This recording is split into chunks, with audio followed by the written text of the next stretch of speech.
একটা ইন্টারন্যাশনাল প্রভাবও পড়েছে বলে আমার মনে হচ্ছে। আর চিন্ময়বাবু তো ভালো কাজ করেছে দেশের জন্য, মানুষের জন্য। তো উনি জেলখানায় থাকবে কেন? ওনার সঙ্গে লয়াররা জেলখানায় থাকবে কেন?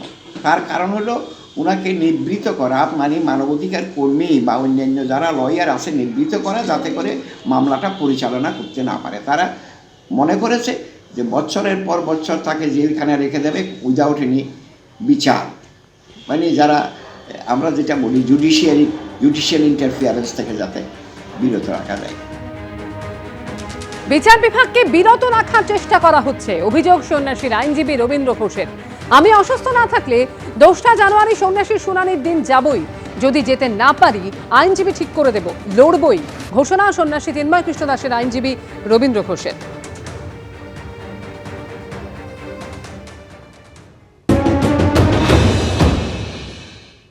আমি চেষ্টা করব, অসুস্থতার কারণে যদি যেতে না পারি সেটা অন্য কথা, কিন্তু আমার এইমস অ্যান্ড অবজেক্টিভস, আমি কিছু লয়ার এঙ্গেজ করে দেবো। হ্যাঁ, সেক্ষেত্রে পরের ডেটে আপনি গিয়ে বলছেন। হ্যাঁ, এখন আমার মূল কথা হলো আমরা লড়েছি যখন লড়বই।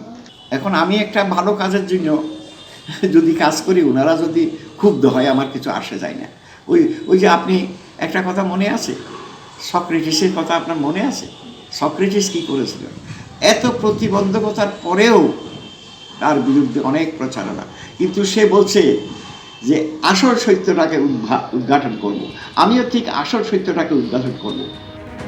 বিচার বিভাগকে বিরত রাখার চেষ্টা করা হচ্ছে, অভিযোগ সন্ন্যাসীর আইনজীবী রবীন্দ্র ঘোষের।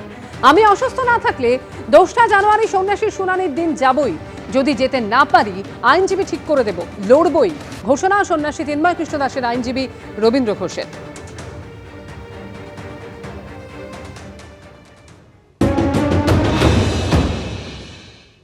আমি চেষ্টা করব, অসুস্থতার কারণে যদি যেতে না পারি সেটা অন্য কথা, কিন্তু আমার এইমস অ্যান্ড অবজেক্টিভস, আমি কিছু লয়ার এঙ্গেজ করে দেবো। হ্যাঁ, সেক্ষেত্রে পরের ডেটে আপনি গিয়ে বলছেন। হ্যাঁ, এখন আমার মূল কথা হলো আমরা লড়েছি যখন লড়বই। এখন আমি একটা ভালো কাজের জন্য যদি কাজ করি, ওনারা যদি ক্ষুব্ধ হয়, আমার কিছু আসে যায় না।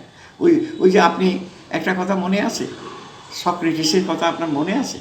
সক্রেটিস কী করেছিল? এত প্রতিবন্ধকতার পরেও তার বিরুদ্ধে অনেক প্রচারণা, কিন্তু সে বলছে যে আসল সত্যটাকে উদ্ঘাটন করব। আমিও ঠিক আসল সত্যটাকে উদ্ঘাটন করব। এর আগেও রবীন্দ্র ঘোষকে প্রাণনাশের হুমকি দেওয়া হয়েছিল, আর এই নিয়ে প্রতিক্রিয়াও দিয়েছিলেন তিনি। পুলিশ প্রোটেকশনে আমি বেরিয়ে আসতে পেরেছি, আজকে আমার উপরে হামলা হয়েছে।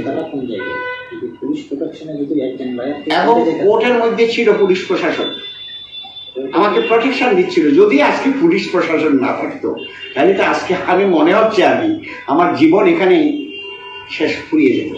আপনি কি কোনো আক্রমণের শিকার হয়েছেন? আমি আক্রমণের শিকার হয়েছি ভিতরে, যখন আমি ছিলেন আমাকে একটা ঘুষি মেরেছে, এটা তো আক্রমণ।